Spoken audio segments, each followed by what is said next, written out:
তিন ব্যক্তিকে দেখে আল্লাহ তাআলা হাসেন, অর্থাৎ আল্লাহ তাআলা তাদেরকে দেখে হাসতে থাকেন, আল্লাহ তাআলা তাদের প্রতি সন্তুষ্ট হয়ে যান।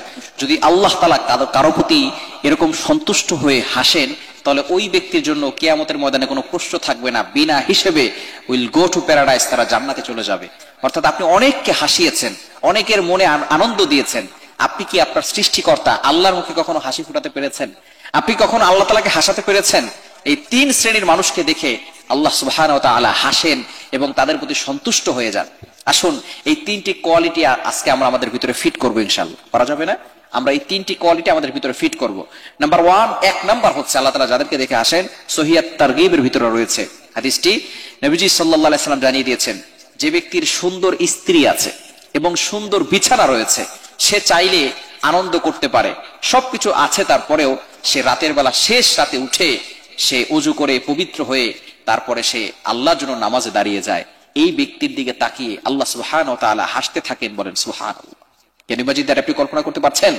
যদি কোনো ব্যক্তি সুন্দর বিছানা আছে, সুন্দর স্ত্রী আছে, সেটা রেখে তারপরে সে নামাজে দাঁড়িয়ে যায় তাহাজ্জুদের সময়, যখন সকল মানুষগুলো ঘুমিয়ে আছে, পাখিগুলো ঘুমিয়ে আছে, গাছপালা ঘুমিয়ে আছে, এমন সময় আল্লাহ পাক রব্বুল আলামিন যে বান্দা তাকে খুশি করার জন্য নামাজে দাঁড়িয়ে যায়, আল্লাহ পাক রব্বুল আলামিন ওই বান্দাকে দেখে ফেরেশতাদেরকে ডাক দিয়ে বলে, ও ফেরেশতারা দেখো, এই বান্দার সবকিছু থাকা সত্ত্বেও সে এখন সুখে, এখন সে শীতের সময় সুন্দরভাবে কম্বলটাকে গায়ে দিয়ে সে ঘুমাতে পারতো, স্ত্রীর সাথে আনন্দ উদযাপন করতে পারতো, কিন্তু সে না ঘুমিয়ে আমি আল্লাহকে ভালোবেসে দাঁড়িয়ে গেছে।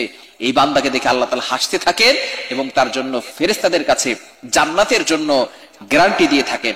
এজন্য অবশ্যই আমরা রাতের বেলা শেষ সময় তাহাজ্জুদ নামাজ পড়তে পারবো তো ইনশাআল্লাহ।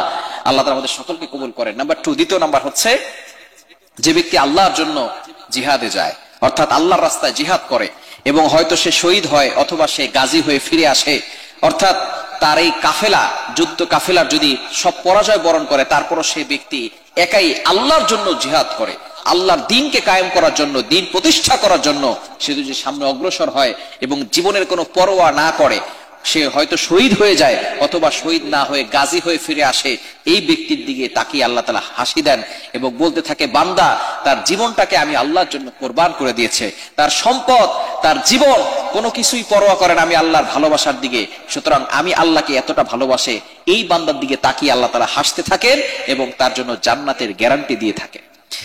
নাম্বার থ্রি, তৃতীয় নাম্বার হচ্ছে যে ব্যক্তি দুঃখে কষ্টে সফরে থাকা অবস্থায়ও, কাফেলার সঙ্গে সফরে আছে, দুঃখে আছে, কষ্টে আছে, তারপরও সে আগে আগে ঘুম থেকে উঠে নামাজ পড়ে, সালাত কখনো মিস করে না, এই ব্যক্তির দিকে তাকিয়ে আল্লাহ তাআলা হাসেন।